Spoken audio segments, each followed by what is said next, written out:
Doctor Manmohan സിംഗിൻ്റെ നിര്യാണം നമുക്കൊക്കെ ഒരു തീരാ നഷ്ടമാണ്. അദ്ദേഹം ഒരു രാഷ്ട്രീയ നേതാവായിരുന്നില്ല, സ്വാതന്ത്ര്യ സമര സേനാനിയുമായിരുന്നില്ല, ജയിലിൽ പോയിട്ടില്ല. പക്ഷേ ലോകമറിയുന്ന പ്രശസ്തനായ പ്രഗത്ഭനായ ഒരു സാമ്പത്തിക വിദഗ്ധനായിരുന്നു. സാമ്പത്തികമായ പ്രശ്നങ്ങൾ ലോകത്തെമ്പാടും വർദ്ധിച്ചുകൊണ്ടിരിക്കുന്ന സാഹചര്യത്തിലാണ് ഡോക്ടർ മൻമോഹൻ സിംഗ് ഇന്ത്യയുടെ ധനകാര്യമന്ത്രിയായി വന്നത്, പിന്നീട് പ്രധാനമന്ത്രിയായി പ്രവർത്തിച്ചത്. രാഷ്ട്രീയമായ അസ്ഥിരതകളുണ്ടായിട്ടും ആക്ഷേപങ്ങളും വിവാദങ്ങളും ഉണ്ടായിട്ടും അതിൽ നിന്നൊക്കെ അതീതമായി തികഞ്ഞ ദീർഘവീക്ഷണത്തോടെ രാജ്യത്തെ നയിക്കാൻ കഴിഞ്ഞു എന്നതാണ് അദ്ദേഹത്തിൻ്റെ ഏറ്റവും വലിയ നേട്ടം. പല രംഗങ്ങളിലും പല സന്ദർഭങ്ങളിലും അദ്ദേഹവുമായി ബന്ധപ്പെടാൻ എനിക്ക് സാധിച്ചിട്ടുണ്ട്.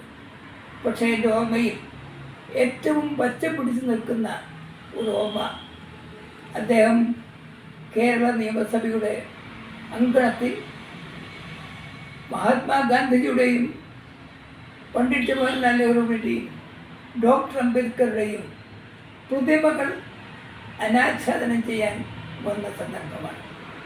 അന്ന് നിയമസഭയുടെ സ്പീക്കറായിരുന്ന എനിക്ക് അദ്ദേഹത്തെ ക്ഷണിക്കാൻ കഴിഞ്ഞു. അദ്ദേഹം നിയമസഭയുടെ പ്രവർത്തനങ്ങളെപ്പറ്റി ചർച്ച ചെയ്തു. കേരള നിയമസഭയെപ്പറ്റി വളരെ മതിപ്പ് പ്രകടിപ്പിച്ചു. സൗഹൃദപൂർണമായ അദ്ദേഹത്തിൻ്റെ സമീപനം, അദ്ദേഹത്തിൻ്റെ ഔന്നത്യം, ലളിതമായ പെരുമാറ്റങ്ങൾ, അതെല്ലാം എല്ലാവരെയും ഹഠാത് ആകർഷിക്കുകയുണ്ടായി. അദ്ദേഹത്തിൻ്റെ സഹധർമ്മിണിയും ആ സന്ദർഭത്തിൽ ഉണ്ടായിരുന്നു. ഇന്നും അദ്ദേഹത്തിൻ്റെ കേരള സന്ദർശനത്തിൻ്റെ നിത്യസ്മാരകമായി ആ ത്രിമൂർത്തികളുടെ പ്രതിമകൾ നിയമസഭാ മന്ദിരത്തിൽ തല ഉയർത്തിയിരിക്കുകയാണ്. ഡോക്ടർ മൻമോഹൻ സിംഗ് കൊണ്ടുവന്ന സാമ്പത്തിക നയങ്ങൾ പലർക്കും ആദ്യം രുചികരമായിരുന്നില്ല.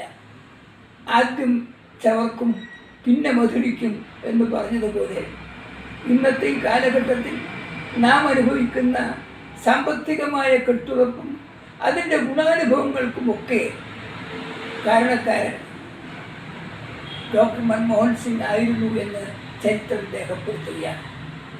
ആരോടും പരിഭവമില്ലാതെ, ആരോടും വിവാദമുണ്ടാക്കാതെ, എല്ലാവരെയും തൻ്റെ സ്വഭാവ വൈശിഷ്ട്യം കൊണ്ട് ആകർഷിച്ച് അത് പരിചയപ്പെട്ട ആളുകളിലൊക്കെ തന്നെ സൗഹൃദം വളർത്താൻ കഴിഞ്ഞ ഡോക്ടർ മൻമോഹൻ സിംഗ് പൊതുരംഗത്തെ പ്രവർത്തകർക്ക് ഒരു മാതൃകയാണ് എന്ന കാര്യത്തിൽ യാതൊരു സംശയമില്ല.